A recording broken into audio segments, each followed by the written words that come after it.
Me që sot jemi me 30 janar, kjo datë në fakt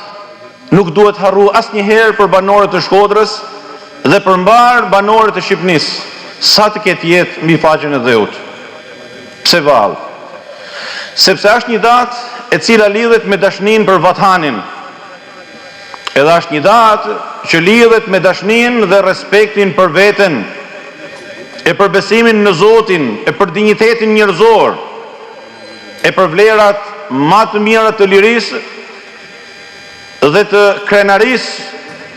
së atij që Zoti i gjithësisë e ka kriju për të qenë mëkamësi i tij në tokë. E një prej këtyre burrave, e një prej këtyre simbolikave të rimkamjes së vlerave tona fetare dhe kombëtare,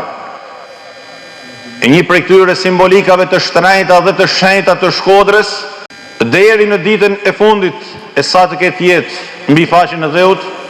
është edhe komandanti legjendar i Shkodrës,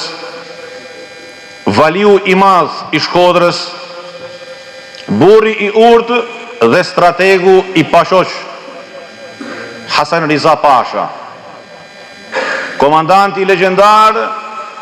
para të cilit të gjithë ne e kemi përborxh të përkulemi me respektin më të madh,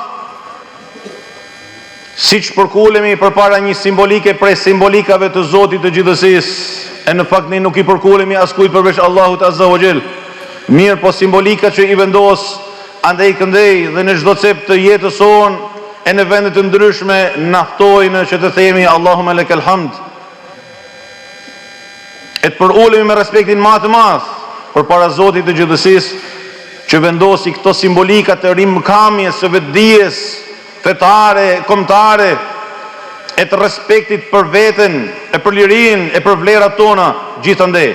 Një prej këtyre simbolikave të padiskutueshme është burri i madh dhe heroi më i madh i historisë të këtij qyteti, Hasan Riza Pasha. Dhe nëse Shkodra është kryeqendra e veriut të kësaj Shqipërie, kjo është mirësia e Allahut Azza wa Jall në duart e komandantit legjendar dhe burrit të madh dhe komandantit të pashoq Osman, Hasan Riza Pasha, të cilin duhet ta nderojmë dhe ta respektojmë, dhe nëse do të kishte dikush një shtatore, do të duhet që shtatorja më e spikatun në zemër të Shkodrës të ishte ajo e komandantit ton,